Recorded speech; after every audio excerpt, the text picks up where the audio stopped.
It is now 6 p.m., May 25, 2021. I'm going to open up the Planning Commission regular meeting. Due to COVID-19, there will be no physical meeting location per Washington Proclamation 20-28. Meeting may be viewed live via YouTube. To listen to the live meeting, please call 623-404-9000. Meeting ID 149-887-6560. To leave a public comment that will be made part of the meeting record, please call and leave a message at 360-279-4512. Once again, to participate in the meeting, to leave a message, please dial 360-279-4512. Before we start our agenda, I would like to extend a welcome to our two newly appointed commissioners, Sarah Schott and Brian Stuckey. Welcome. The first item on our agenda this evening is roll call. Let the roll call show that all are present except Tony Bates. Second item, approval of the minutes, April 27, 2021, regular meeting. Do I have a motion?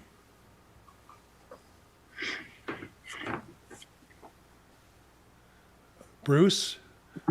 And do I have a second? Eric? All in favor? By aye? Aye. Motion carries. Third item on the agenda this evening is public comment, and I already went through how you make comment by dialing 360-279-4512. That would be for anything other than the agenda items. Item 4 are public meetings and hearings, and the first item is Shoreline Master Program, and this is going to be brought to us by Senior Planner Dennis Lefebvre, and it's a public hearing, and I'm going to open the hearing at this time. The meeting is open. Dennis? All right. Thank you, Mr. Chair, members of the commission, especially the new members. Welcome. Due to the fact that we have a couple of new commissioners, I'd like to just give a couple of sentences as to what the Shoreline Master Program really is. Essentially, what the program does is provide guidance for development and preservation of the natural resources that are associated with our shorelines. The jurisdiction of the Shoreline Master Program, as regulated by the state, specifically the Department of Ecology, is 200 feet landward of the ordinary high water mark and associated wetlands, which includes Friends Marsh. And periodically, they require us to take a look at this document and make sure it's consistent with any new state law changes or Department of Ecology rule changes, to ensure that we're consistent with any new comprehensive planning efforts that we've prepared or any development regulations that we've adopted, as well as making sure that we incorporate any new information that might be influential for our shorelines. We've been looking at this and working on this project for the better part of a couple of years now, and hopefully tonight will be the last step for the Planning Commission. I do have a PowerPoint, so I'll share my screen.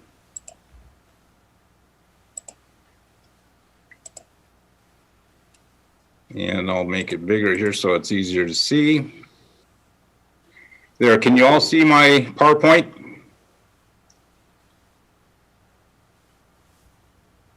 Is that a yes? Okay, good. Yes. As I mentioned, the this periodic review is required by WAC 173-26090. And as I mentioned again, we initiated this process a couple of years ago, back in February of 2019. And by direction of the City Council, we incorporated a new process, a new state process to coordinate with the Department of Ecology early in this effort, so that we actually save a lot of time when we adopt locally and then send the plan off to ecology. They've already had a chance to review and submit their comments, so they already know what they're getting, and their review and approval process is far quicker than it has been in the past. Some of the required steps that we needed to take with the Department of Ecology was perform a joint comment period, which we had in March. We also had a joint public hearing before the Planning Commission at the March 23rd meeting. And the requirements, according to the WAC, is that we need to conclude this project by June 30th of this year. So we are on track for this, and we're proceeding very well. Part of the materials that are in your packet include as attachment one. We received some early Department of Ecology comments on our draft. I also included as attachment two some of the staff responses to those comments. We incorporated those comments into the draft that you have in your packet, which is attachment 3. And then, of course, the adopting document is the draft resolution, which is attachment 4. Since the preparation of this packet, we've had some additional I'll say required and recommended changes from the Department of Ecology, which were submitted about a week or so ago, and coincided with a week's vacation on my part, so I was not able to incorporate those into your packet. But what I'd like to do is kind of give you a high-level approach as to what some of those recommendations are, and changes that are not reflected in the document that you have.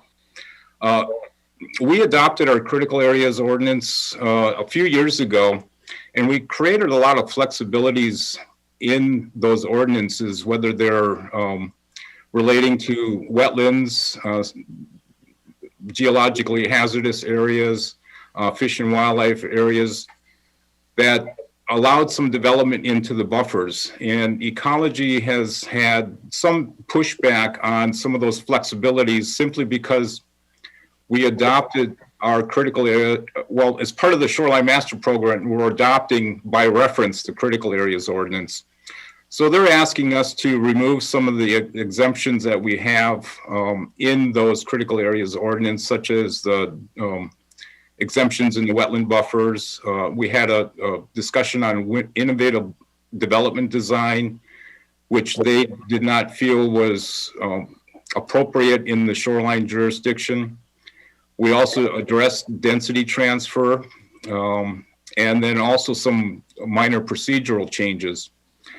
So we are incorporating all of those changes into the next draft of this document. Staff did not feel that there was an issue with any of the recommended changes. In fact, I had a discussion with our shoreline planner from Ecology this morning on those changes, and staff feels that those are appropriate for inclusion into our periodic review update of the Shoreline Master Program. So staff will incorporate those upon approval by the Planning Commission this evening. As I mentioned, the Department of Ecology administers the determination of consistency. We're in that process as we speak. Like I mentioned, the discussion I had with our shoreline planner, she said her supervisor was going to take a look at it and submit any additional comments to me before this meeting. I have not received any. According to our code, we are in the local adoption process, and Municipal Code 18.20.270 indicates that this planning effort is a Type 5 review process. It's legislative. We have done our P's and Q's on this document. We've submitted a CEPA DNS. It's been issued. There has been no comments on that DNS. We've also adhered to the Department of Commerce 60-day notice for any change to development regulations or planning documents that the city prepares. We convened a neighborhood meeting in one portion of the shoreline that dealt with development along the bluff on the western side of our shoreline. We had our consultant who prepared a study for that portion of our shoreline attend this meeting and answer some of the questions by the residents of this area. And as I mentioned earlier, we also had a public hearing on May 25th with the Department of Ecology. So with that, I'm sorry, we had that back in March. This is the Planning Commission public hearing that is required by the municipal code. Staff is looking for your recommendation of approval to the City Council, who will be looking at this document for adoption next Tuesday. So with that, I'll conclude my presentation by indicating that the motion that is preferred by the Planning Commission also is open-ended enough to include the amendments that the Department of Ecology is seeking to include in our document. And I apologize for not having the specific language to you, but as I mentioned, I think they're good recommendations, and I think something that is fitting to include in the document. So, Mr. Chair, that concludes staff's presentation. I'll be happy to answer any questions that you or the commissioners might have. Commissioners, questions?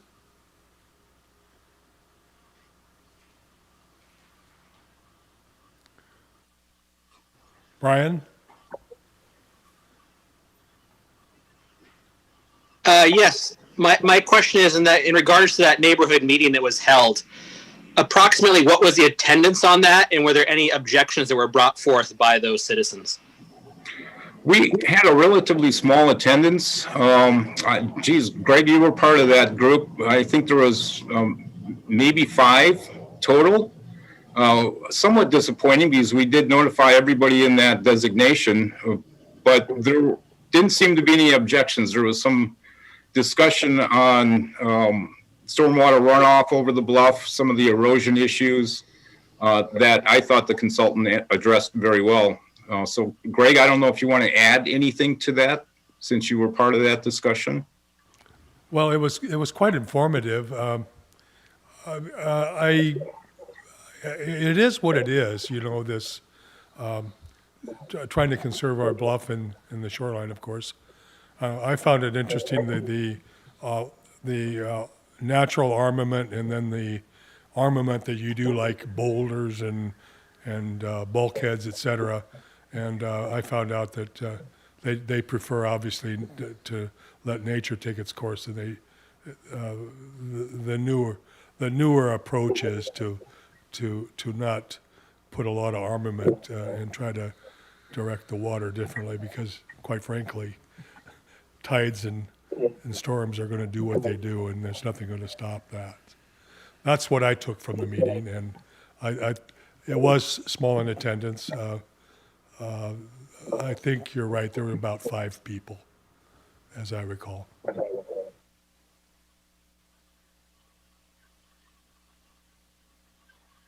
Mr. Lefevre? Bruce? Yes, the shoreline planner, is that Raylan Santiago that you're referencing? Yes, it is. Okay. With that, if there's no other questions, I'm ready to move forward. Sarah, you have a question?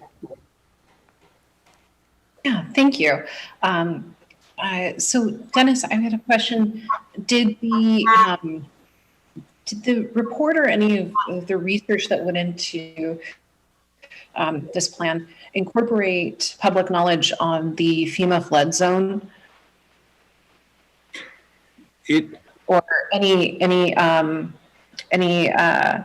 essentially growing water inundation?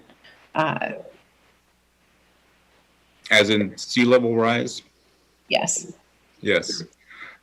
We actually had a discussion at the Planning Commission level several months ago on how to and if to include sea level rise into this document. And the tendency seemed to be not at this point. There were some limiting factors as part of this project that really wouldn't have done a full analysis on sea level rise in time to include in this document.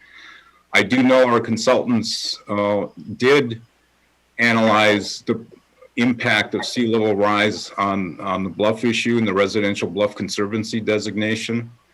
And I know that as part of our normal development process for any development that will be within the shoreline jurisdiction, we would require that development to take into account potential sea level rise along the shoreline.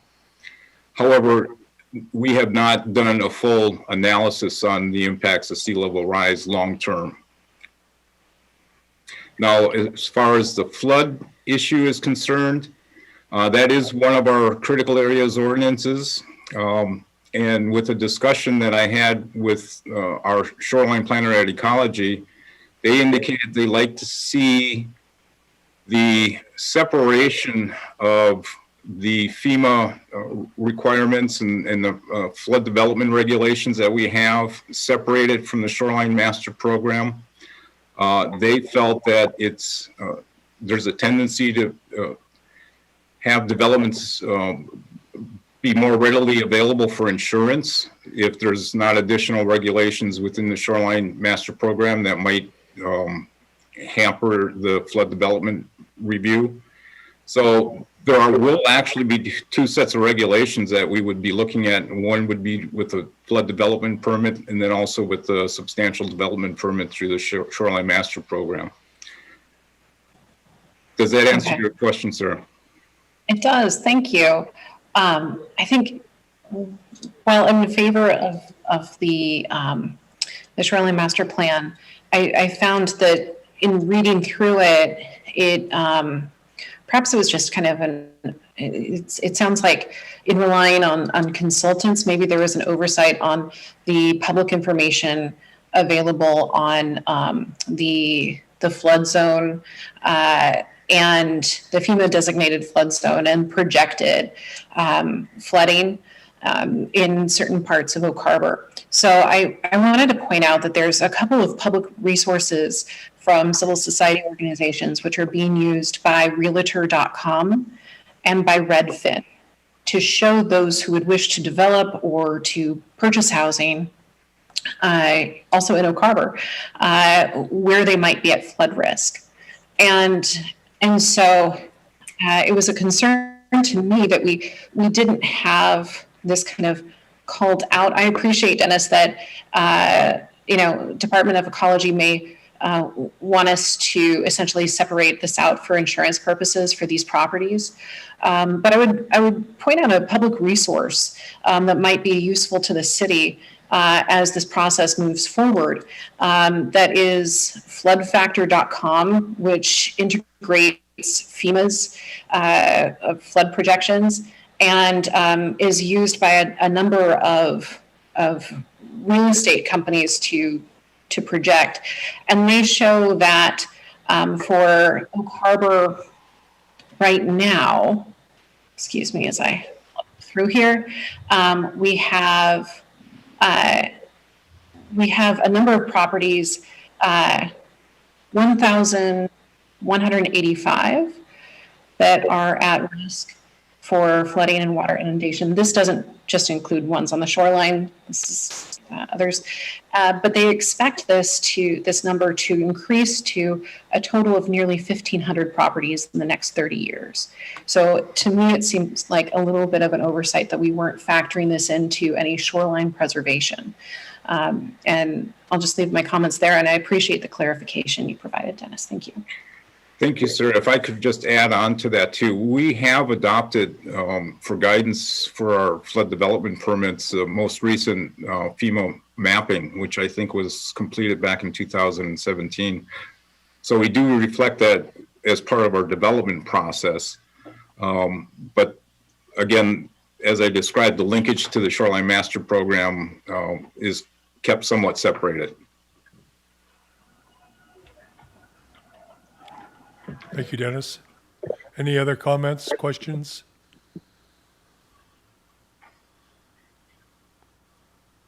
If not, I would entertain a motion.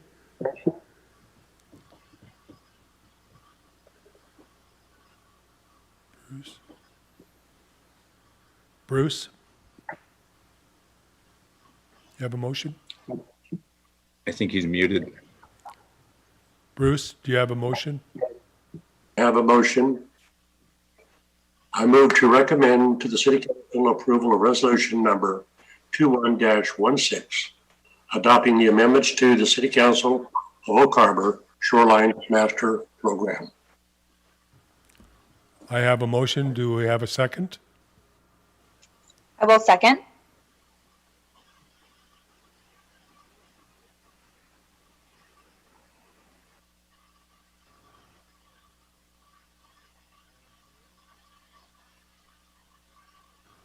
All in favor, raise your hand or your little hand or some hand.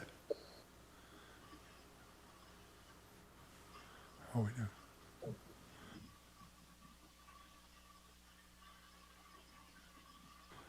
All the commissioners have agreed. It's unanimous. It's hard for me because I can't see anybody's hand. I can't see anybody. So and at this time, I'd like to close this portion or this public hearing. Thank you. Nice job, Dennis. Second item, the Housing Action Plan, and this too is a public hearing, and this too will be brought to us by Dennis Lefebvre. So at this time, I will open the public hearing and bring Dennis back for comment. Dennis? Oh, let me just pull this up. Again, I'm going to share my screen.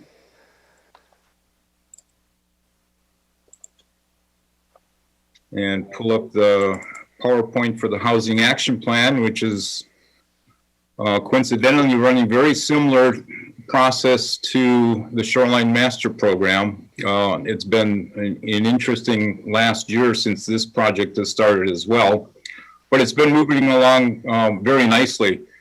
The state legislature back in 2019 passed ESHB 1923, which was really focused on providing a lot of support, financial and recommendations to increase all the state's housing markets in the communities that really have been stressed with providing affordable housing and increasing the housing market in general, which is just about every community in the state of Washington.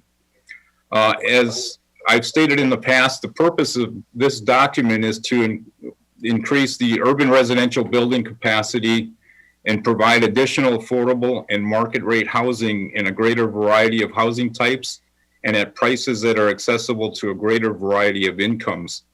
So it's pretty broad reaching and encompasses just about any aspect of the housing market. As part of that legislation, we did receive a grant through the Department of Commerce for $80,000 to develop a housing action plan. With those funds, we obtained the services of LDC, a consulting firm out of Woodinville, Washington. And the state legislature indicated that if you do a housing action plan, that project will be due by the end of June of this year. So both of the projects, the Shoreline and the housing plan, had a due date of June 30th. However, with the assistance of LDC, we were able to move through and prepare all of the required deliverables, which we presented to the Planning Commission in the past, including the project charter. A big piece was the public involvement plan. We've developed a web page that had all of the information that has been prepared available for not only our review, but for the public's review. We pulled together a stakeholder group which represented various interests of the community in the housing market. We had 3 meetings that dealt with varying aspects of this project, as well as several updates to the Planning Commission and City Council during this process. One of the key pieces that we were also complete with several months ago was the housing needs assessment. And of course, the other deliverable will be the housing action plan, which was part of your packet this evening. As far as the elements of the housing action plan, It does combine the analysis of the housing needs assessment, which looked at all varying aspects of our demographics, the income levels, the existing housing stock, and tried to identify some of the gaps that we had as far as providing housing for all income levels. We had input from the stakeholders. We also carried forth some of the recommendations that were developed a few years ago through the Island County Affordable Housing Task Force. And then we also had a lot of staff and consultant perceptions on the housing market here that we incorporated and kind of bundled up to come up with quite a list of strategies and actions to meet this purpose of the project. These elements do meet the required Department of Commerce grant requirements. And as I noted before, this is a local adoption process.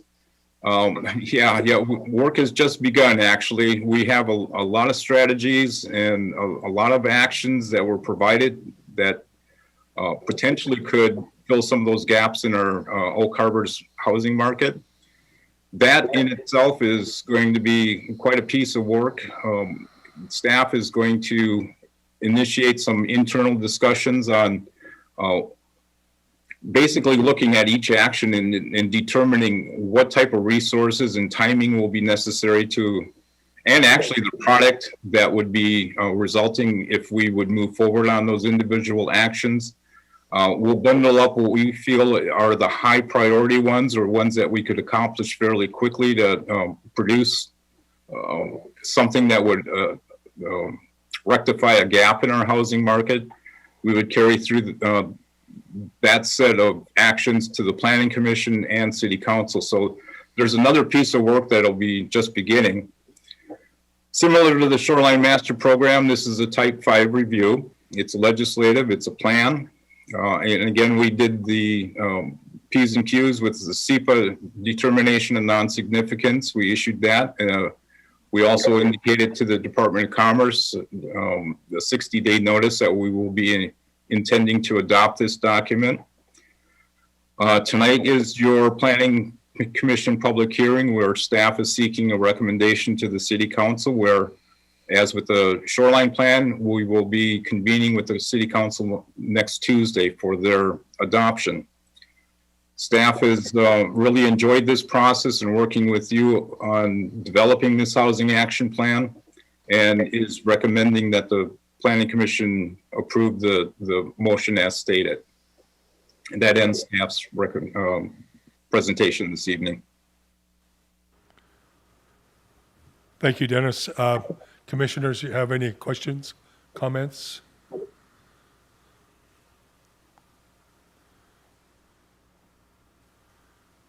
Mr. Lefevre, I'll say one thing. This is one long document. It was quite a brutal reading, as you all know, but we've also been working on this for quite a while. I agree. It is a long document, but there is a lot of good information in there that is as current as possible. So it's a good base for us to work with. Mr. Lefevre, I have I have a question. When they're talking about the affordable housing piece of it and being the 80% to 20 and 30, they identify monthly payments. And I guess my question would be, when they're talking about a monthly affordable payment for rent or for purchase, are they talking PITI or are they just talking principal and interest payments? I don't have a clear answer for you, Mr. Chairman, Commissioner. It's, I don't know. Yeah, that's a good question. The reason why I'm asking the question is because the numbers that I see that are being referenced seem to be fairly low numbers. I mean, low by my perspective, only from the situation that everything that I see being sold are no longer in the 200,000 or 300,000 levels. they're like in 6 and 7. And the same with rental apartments, even the newest ones that's up on Swantown, they're $1,200 to $1,500 a month just for an apartment rental, which goes in line with some of the comments made to build affordable apartments. They're talking about levies and taxes and things like this, which is happening quite frequently. And each one of those levies and taxes that is put forward, further pushes affordability away from new residents. I appreciate your comment. My only response is one of the nice things about this document, it has provided some other communities that have utilized these various actions. So I'm sure it's going to be part of staff's responsibility to reach out to these other jurisdictions to find out, first of all, how the action is working in their jurisdiction or not working. So that's going to be part of our next step, is to reach out to these other communities. Okay. Thank you, Dennis. Brian, you had comment, question? Brian? Yeah, thank you. I don't know if it was addressed in the scope of this document. As you mentioned, it was some thick reading. I do like the shotgun approach of all the different ideas coming forward. And of course, the city can make things easier for developers, like tax incentives and different zoning and things of that nature. But isn't there some concern with the cost of building materials that despite all of this, there may not be developers willing to take us up on that just because the cost of building is so high to offer those affordable living options? Is that a concern in the short term, especially with the cost of rising building materials? Yes, Mr. Commissioner, I do think that that's a concern in the short term. From the news sources I've heard, that's going to continue at least through this year. So when we start looking at these actions and start prioritizing some of these actions, I think that's going to be part of the discussion that we have, is the availability of the materials, the cost of materials, and the supply lines. So all of that will have to be lumped into our discussion as to which actions are feasible or beneficial for our community. Blaine? Blaine? Do you have Yeah, just to add to Dennis's comments here and kind of add to Commissioner's comments here regarding us. We're only one of the players in helping the affordability. So it takes a lot of coordination there and things to work together to deal with the issue there. But certainly we can play our hand as much as possible and to do what we can to encourage it. And this report highlights some of the tools that we have available, and it's just in looking at some of the things that came out of the legislature. Certainly affordable housing is a legislative priority, and there is some additional tools that have come out regarding economic development that the city can possibly use too. So we'll consider we haven't been too sophisticated, but this is going to drive us to be more sophisticated and work on utilizing the tools, and this report certainly helps us a lot, and we'll continue to monitor the additional new tools that are coming out through the legislature to help us to address the issue of affordable housing. Sarah, you have comment?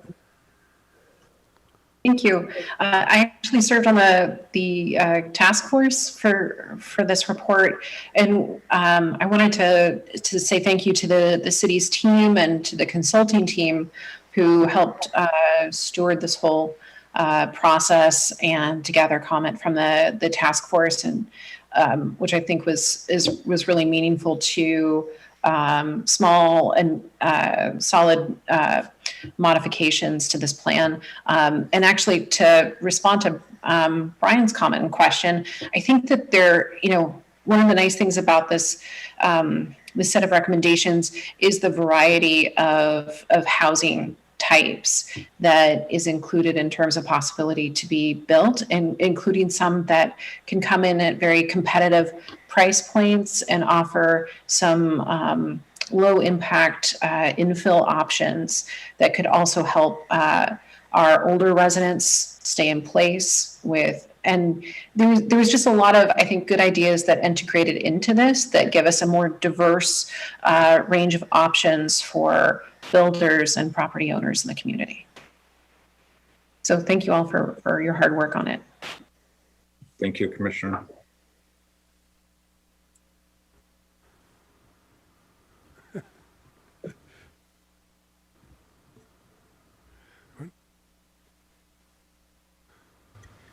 I would just Go on, like Sarah. I would just like to state for the record, there was no public comment received for the Housing Action Plan public hearing, as well as the Shoreline Master Program. Any other question, comment from the commissioners? Seeing none, I would entertain a motion. I move to recommend to the City Council approval of Resolution number 21-17, adopting the City of Oak Harbor Housing Action Plan.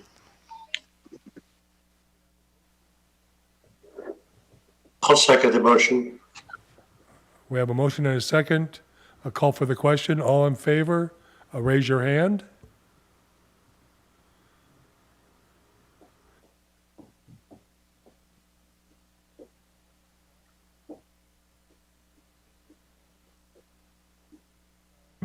Thank you, Dennis. And at this time, I will close this public hearing. Thank you. Thank you, Mr. Commissioner. Yep. The next item is the horizontal mixed use, and this is a public meeting, and Associate Planner Ray Lindenberg is going to lead us through this. Ray? Thank you, Mr. Chairman, members of the Planning Commission. Can you hear me okay? Okay, good. I am going to keep this fairly brief tonight because I know we've been over this a few times before. I'll give a little introduction so our new members can get a little bit up to speed. Generally, what the concept is here is we're doing some text amendments to our zoning code to allow for a couple of different things. We're looking at the concept of doing horizontal mixed use, which is the allowance of multiple uses on a single parcel of land. We have allowed for vertical mixed use before, which is multiple uses within the same building. And so that is kind of the distinction is if you have those multiple uses within the same building or just on the same parcel of land, perhaps in different buildings. And when I'm speaking about mixed use, I'm talking generally about residential and commercial. Those commercial uses might include offices or retail or other kind of low impact commercial uses. Your typical vertical mixed use would be your kind of downtown model of having a retail store on the ground floor with some residential units above. And your more suburban kind of, you might see in the outlying suburbs of Seattle or other large cities is where you might have a shopping center that has some apartments or condos also on the same parcel, constructed as kind of a quasi town center type thing or something along those lines. And so we're trying to allow for a little bit more freedom of expression with regards to creativity and developing residential units on some perhaps excess commercial land that hasn't been utilized either to its full extent or not at all in the past. So that is kind of your dime or your 5-cent summary. If you have any questions, those of you who haven't heard of this presentation before, certainly get in touch with me. I'm happy to help out. So what I'm going to do is go ahead and start sharing my screen here. I'm going to do the presentation of the PowerPoint that I have here. And get that started just a second.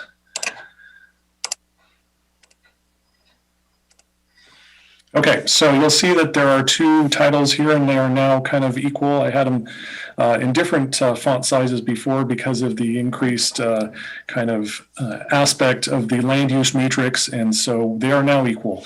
The horizontal mixed use and the land use matrix I view as being of equal importance now. And so we're going to put those on the same level when I type them out. The overview, again, this process is a continuation of the work that was done on the Central Business District. As I mentioned, the mixed uses are allowed in the Oak Harbor Municipal Code, but only within a single building right now. And then we're considering the relationship between uses and districts and difficulty in comparison of those two due to the formatting of our existing code. And that's why we're going through this land use matrix process.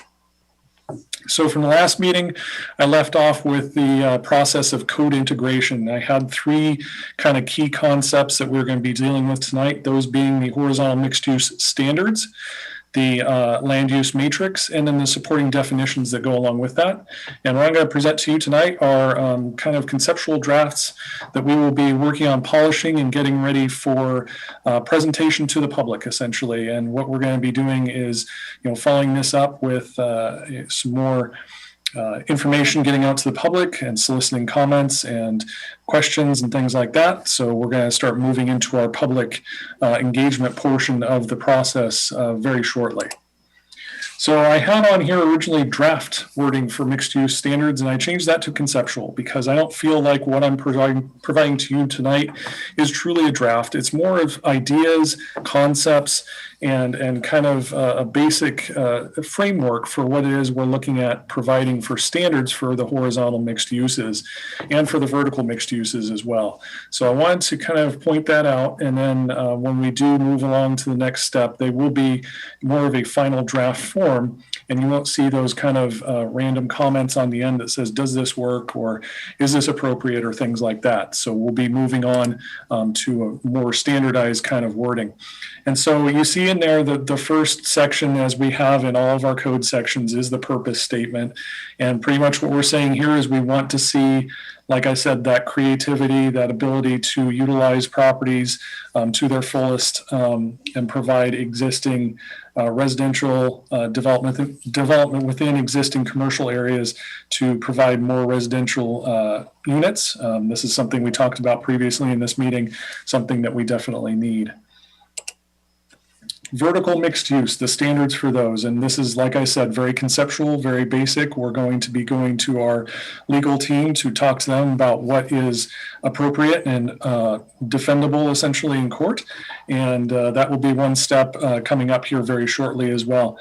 So we have our building height restrictions. Generally, those will be based on the standards of the Central Business District and or the standard of the zone that it's within, and how we word that is kind of up in the air right now, but that's generally the standard. We're not going to allow buildings to be any taller than they already are. We don't feel like that's even necessary because we're dealing with horizontal mixed use.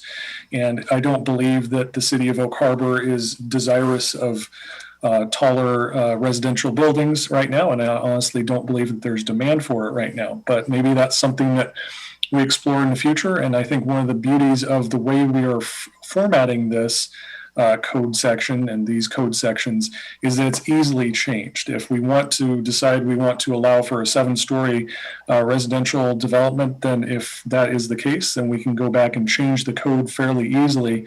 But if we want to leave it the way it is, a 35-foot maximum height limit for most of those zone districts, then that's probably the way it's going to stay.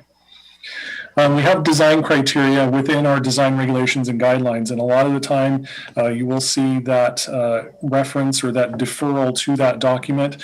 That document, again, because it's kind of nimble, you can change it much more easily than you can when you change code, and it also allows us to have all of our design criteria in one place rather than having different design criteria for different zone districts, which creates confusion and interpretation issues and things like that we're dealing with. And that's one of the ways or one of the things that we're trying to clean up with some of these code amendments.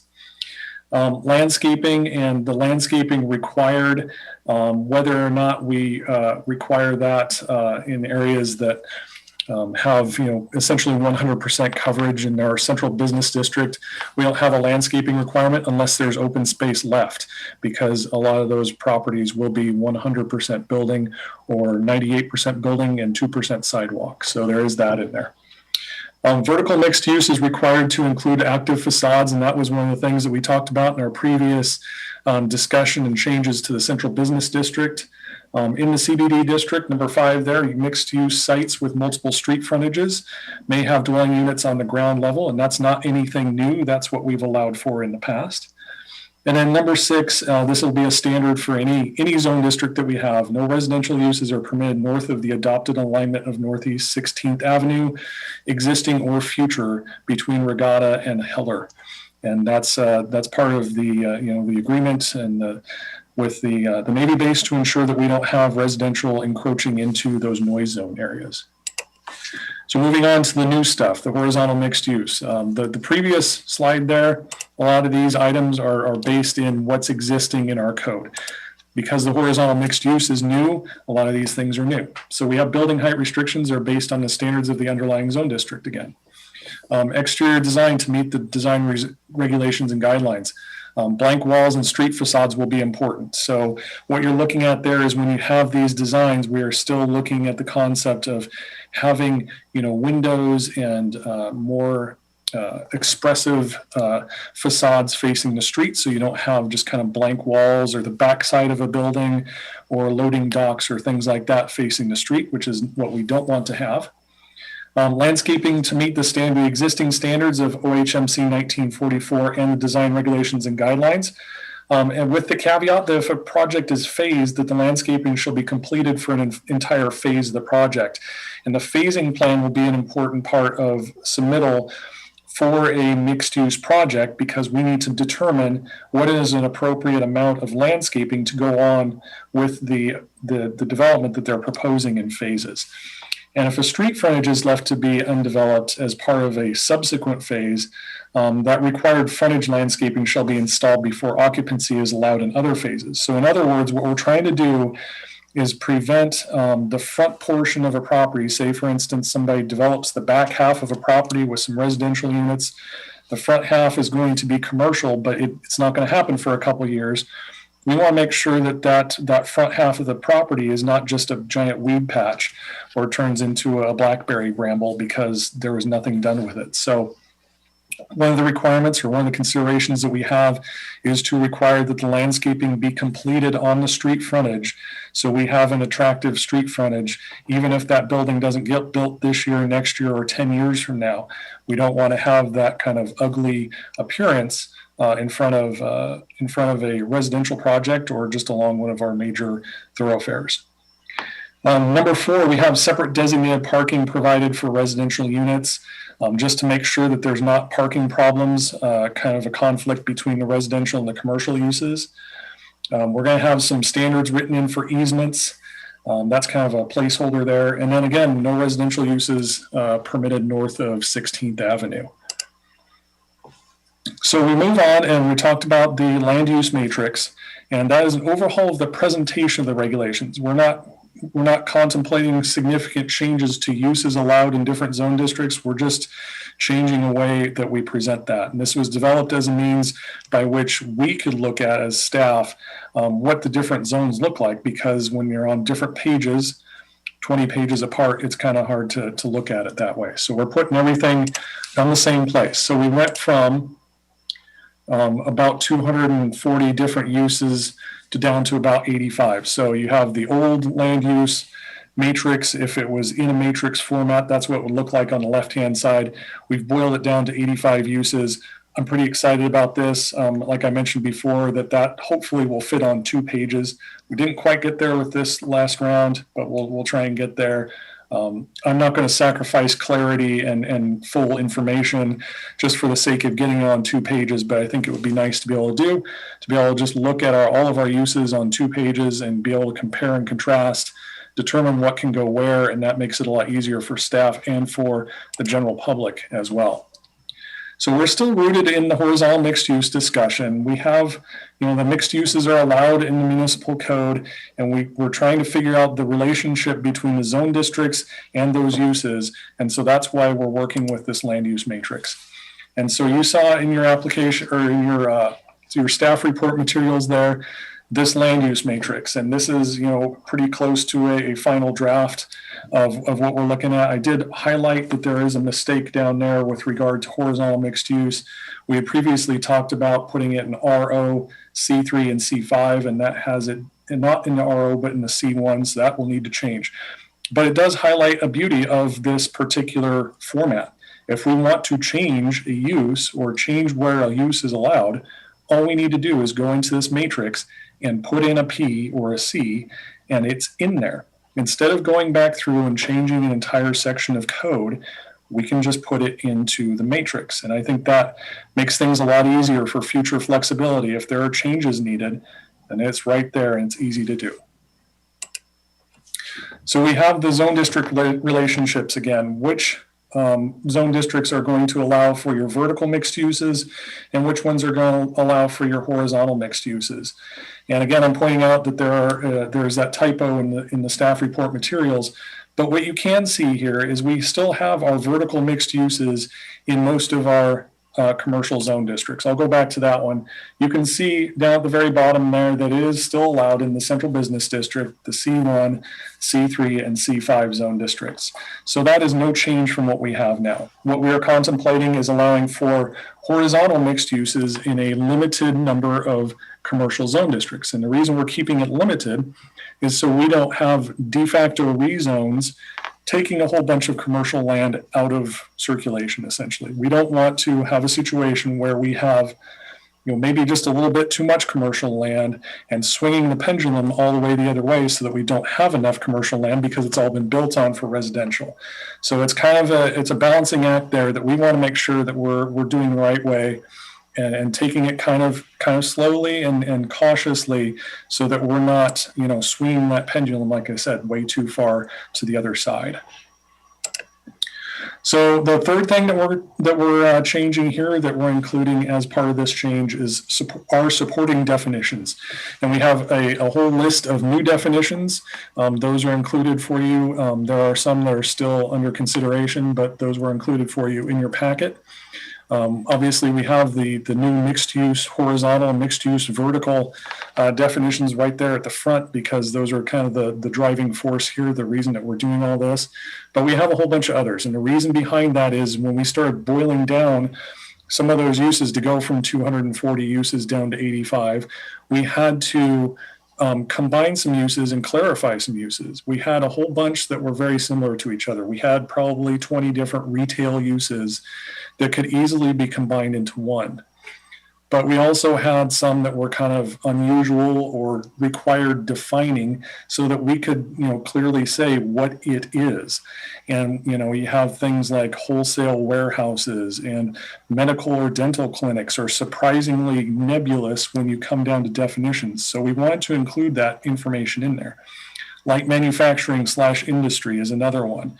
You have outdoor uses and storage. And the reason that we wanted to clarify that in there is so we can have a lot of those outdoor uses just be as a conditional use, because we have a variety of different reasons people get conditional uses. And one of them is drive-ins or drive-through windows and similar kind of, whether it's a bank or a restaurant, et cetera. But we also have ones for outdoor storage and other things. So what we can do is if we can combine those into one use, we can create those standards that apply to the uses, and then we can simplify things while still having the same regulations and still having that same control that we want to have with regard to making sure that these aren't affecting residential properties, nearby houses, et cetera. So that's one of the things that we did there, is to include a bunch of new definitions because we had way too much in the way of interpretation going on with, trying to define what things are. So what we have is the future steps here. We are in the yellow there, the presenting of conceptual language to the Planning Commission. We'll be doing this for the City Council in their workshop tomorrow. After that, I'm going to be working on a more final draft of this information, the new standards section, the new matrix, and then the new definitions. We're going to be inserting those sections, and then we'll also be talking about removing sections that we're no longer going to need, because each of those zone districts has a use list, and that's why we're taking them out, is to simplify, make things easier to understand, make it easier for people who are not familiar with our code to read it, make it easier for the people who administer the code to administer it. And so there's going to be a lot that will be taken out. That information will be replaced. We're not just taking it out and throwing it away forever. So that is an important distinction. And then we'll be going through SEPA and Department of Commerce review. We'll be talking about doing an open house, probably a virtual open house, and the solicitation of comments from our citizens and the Planning Commission and the City Council as well. And then we'll have a final draft ordinance adoption coming up probably towards the end of the summer. So that is the extent of my presentation. I am more than willing to answer any questions you might have. Thank you, Ray. Any questions, commissioners? Comments?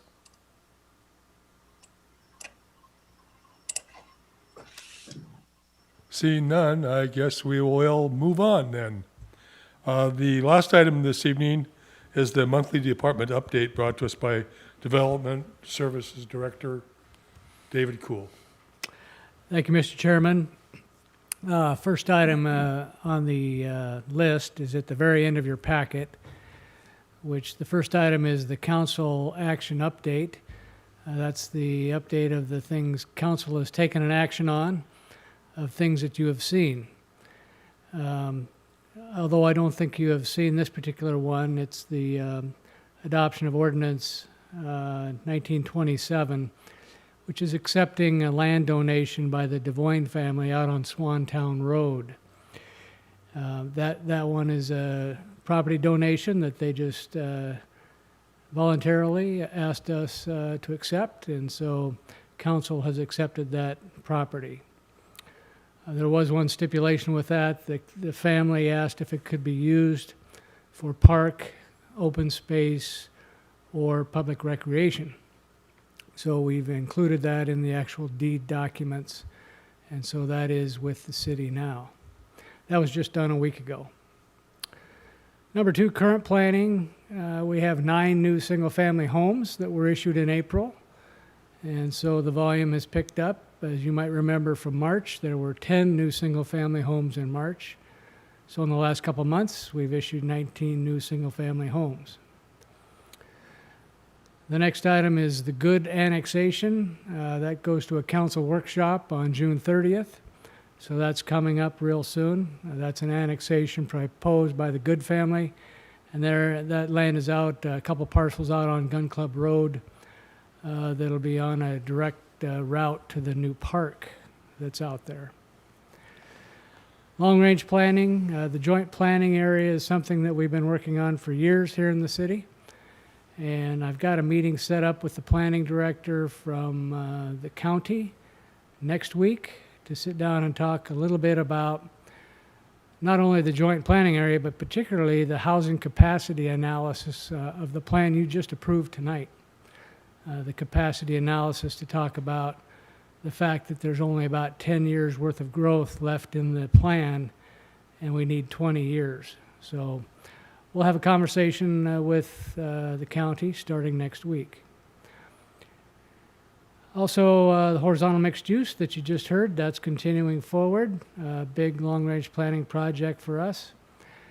Also, the active transportation plan will be discussed June 22nd at the Planning Commission meeting. So that's coming up real soon, and CAC will be doing that for you. Administrative issues, we're working on a new permitting system, and we just saw the first presentation, demonstration of a permit system today. And a good firm came in, gave us an hour presentation on what they can do for us as a new permit system. It will help integrate all of our permits between engineering, building, eventually, not right away, but eventually we'll be able to tie in business licenses and right-of-way permits and even fire permits. So this new permit system is something we're really excited about. We're going from a paper-based permit system to full digital permits. Now, we've been digital for the most part for the last year in our own environment, but we want a centralized system that'll help coordinate it all. So that's what we're doing with our new permit system. And we'll have something in place hopefully by the end of the year and be up and running for next year. So the next item is the Planning Commission upcoming calendar, and your next meeting is on the 22nd. So look forward to seeing you right here. So thank you. Thank you, David. Commissioners, any other comments, concerns, questions? Last chance.